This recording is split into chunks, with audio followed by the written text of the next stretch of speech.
మే 5 ఒక శ్రేష్టమైన నివాస స్థలము. పరిశుద్ధత లేనిదే సంతోషం లేదు. దేవుని వాగ్దానాన్ని సంపూర్ణంగా అంగీకరించు లేదా పూర్తిగా వదిలేయి. మన అత్యంత అద్భుతమైన కలలకు కూడా అందనంత గొప్పగా దేవుడు మన కోసం సిద్ధపరిచిన వాగ్దానాలను మనం గట్టిగా పట్టుకోవాలి. యెషయా 64:4, కొరింథీయులకు రాసిన మొదటి పత్రిక 2:9. నీవు పరలోక సంబంధమైన వాటికి అంకితమయ్యావో లేక భూలోక సంబంధమైన వాటికో నీవే సరిచూసుకో. నీవు రెండింటినీ వెంబడించలేవు. లోక సంబంధమైన విషయాలు చెత్త వంటివి. అవి ఆత్మను పోషించకపోగా ఆత్మకు పోషణనిచ్చే పరలోక విషయాల పట్ల ఆకలిని కూడా చంపేస్తాయి. లోకపు చెత్తతో నిండిన హృదయానికి పరలోక విషయాలు రుచించవు. ఆ తప్పిపోయిన కుమారుడిలా నీవు నీ శక్తి అంతా కోల్పోయి దీనస్థితికి వచ్చినప్పుడు మాత్రమే పరలోక సంబంధమైనవి శ్రేష్టమైనవని గ్రహిస్తావు.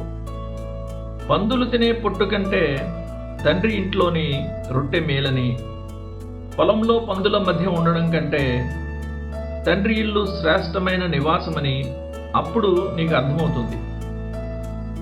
నీకు పరలోకం కావాలంటే సమస్తము నయ్యున్న క్రీస్తు నీకు ఉండాలి.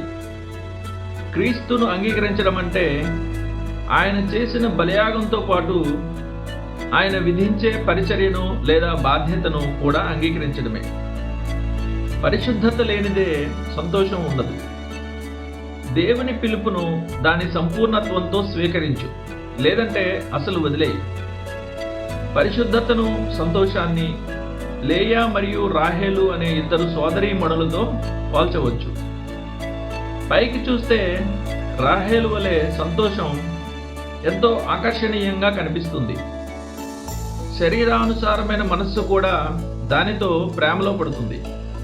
కానీ లేయా వలె పరిశుద్ధత జ్యేష్ఠురాలు. ఈ లోకంలో అది కొంత ఆకర్షణ తక్కువగా అనిపించవచ్చు. మారు మనస్సు కన్నీళ్లతో ఎర్రబడిన కళ్ళు, పాప విముక్తి కోసం చేసే కఠినమైన శ్రమతో కూడిన ముఖం ఉన్నప్పటికీ పరిశుద్ధతకు ఒక ప్రత్యేకమైన సౌందర్యం ఉంది. పరలోక నియమం ఇది. జ్యేష్ఠురాలు వివాహం కాకుండా కనిష్ఠురాలు ఇవ్వబడదు.